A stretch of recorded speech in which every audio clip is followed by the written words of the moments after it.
think what you're trying to ask is why am I so insistent upon giving out to them that blackness, that black power, that black pushing them to identify with black culture. I think that's what you're asking.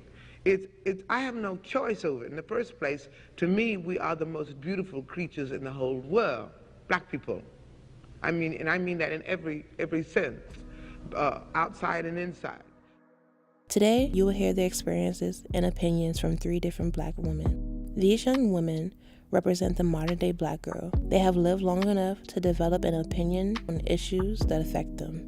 However, they are still young and have so much to experience. This is Melaninaire. My name is Kulah Dennis, and I am from Silver Spring, Maryland.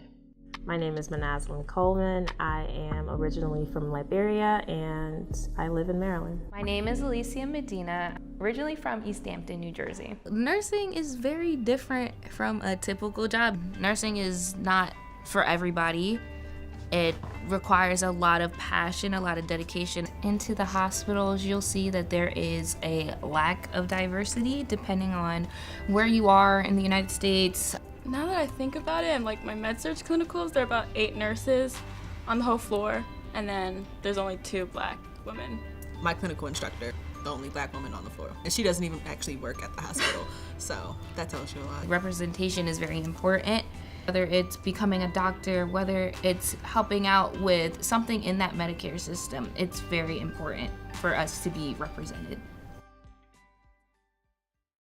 This morning, a grieving family is preparing to bury 18-year-old Nia Wilson, the teen girl brutally stabbed in an unprovoked attack while exiting a train in Oakland, California.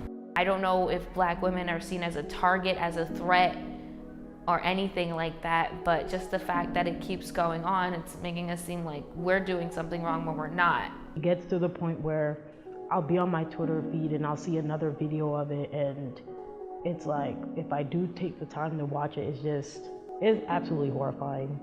It's just as if black women aren't even viewed as human anymore. He like kicked her car or whatever, and then just got to yelling racial slurs out to us. He was calling us. I got out the car and I'm like, what did you just say to us? He swung on me and like hit me, and after that, like I blacked out and woke up in the ambulance. You know, as a black woman, you think to yourself, like, what if that's me in that situation? Like, what if somebody were to do that to me and I'm just minding my own business? It makes me very, very happy just to know that we have a voice now and that there is a space for me to be able to talk, because once upon a time I couldn't be sitting here speaking. Cultural appropriation basically is stealing. Black women's hair, that's what bothers me in terms of cultural appropriation, because even down to just job interviews and settings like that where, you know, if I were to wear my hair like this, that would be deemed as unkempt. I get so terrified from going to different interviews wearing my natural hair. I'll like slick it back or make it straight, and it sucks that it has to be that way because we're not accepted in terms of hair. All the celebrities come out with the big hoops and the cornrows, and it's like, oh my God, yes sis, like what are you doing? We need that.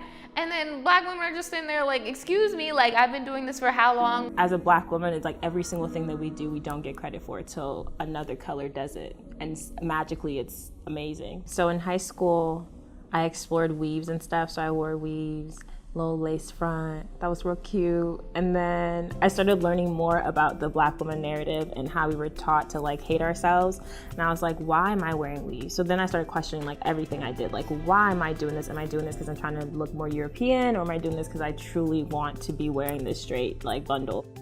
Now I prefer wearing my natural hair or like just like braids and twists and stuff. I haven't worn a weave or anything in like years.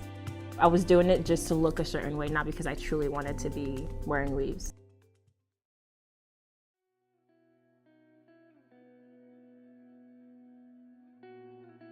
The closer to like a lighter pigment you are, then that equates a certain generalization of privilege, of higher beauty standards. Then as we variate down to a darker pigment, then it's the opposite. Then it's not as beautiful. Lil' Kim herself admitted to insecurities about her looks back in a 2000 Newsweek interview, where she opens up about not feeling attractive, stating, "I have low self-esteem. I always have. Guys always cheated on me with women who were European-looking. Being a regular black girl wasn't good enough." I can't speak for a light-skinned person, but I do, as a darker-skinned woman, I do see that like men or just people just look at lighter skinned people as more beautiful and more worthy of love. I would have like other light-skinned friends, other dark-skinned friends with me, and most of the guys would be like, well, can I talk to your other friends over there? Referencing the light-skinned women. And I'm like, well, what about my friends over there? And they would be like, no, we're not attracted to them as we are to you guys. If I had a darker skin tone, would you not even approach me? Like, that's not right. Even when you look at different music videos, like, who do you see? Like, you see lighter skinned women, you see the quote unquote exotic looking women. When you constantly see one type of black girl praise, it makes the ones who aren't getting that praise feel like, well, what's wrong with me? Well, why aren't I represented in this manner? Or when I am represented, why is it in a negative manner? Colorism, racism, or any of these things are going to end anytime soon because it was unfortunately projected to last this long. But I do think it 100% comes from our history and how we were taught to think, because black people were taught to think a certain way about themselves. Critics say the beauty industry's capitalizing on the idea that some young women of color are unhappy in their own skin, thus fueling a multi-million-dollar skin bleaching business in the U.S. It just sounds detrimental to your health because you're literally breaking down all of the melanin that was created in you. And coming from Africa, that's actually a really big thing. Like, a lot of people bleach their skin. I just feel like you get to a point where you're just tired of being looked down upon. You're tired of not being seen. You're tired of being told that the skin that you came out of the womb with is not beautiful.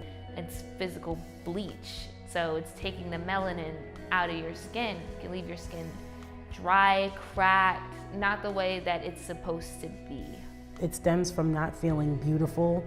It's a way of saying, I was told that this skin color is associated with these bad traits, and so I'm going to wipe it away as much as necessary. I describe black girl magic as black girl excellence. Honestly, whenever I hear that, like that hashtag, it just reminds me of just all the amazing things that black women do, all the amazing things that black women are capable of doing. Growing up as a black girl, it took me a while to come into my own, appreciate Kulah for who Kulah is. And to be honest, I feel like it's always gonna be a lifelong journey. Loving my hair and like loving even body shape. They weren't things that I loved about myself growing up. As I got older and I started to learn myself more and just accept those things and love those things about myself. Hey, I'm a black girl and I matter. And whether you like it or not, I'm magical. Black women are it. Like, I don't know, it's just a different type of feeling that you get with a black woman, no matter who it is. We can support each other and uplift each other without knowing who we are as individuals. Women, please live for you. Don't live for anyone else. There are so many ideas of what we're supposed to be. Make sure you're doing things because of you and not because someone else told you to. You don't have to hold any role or standards. Whatever your standards are, that's the only one that matters.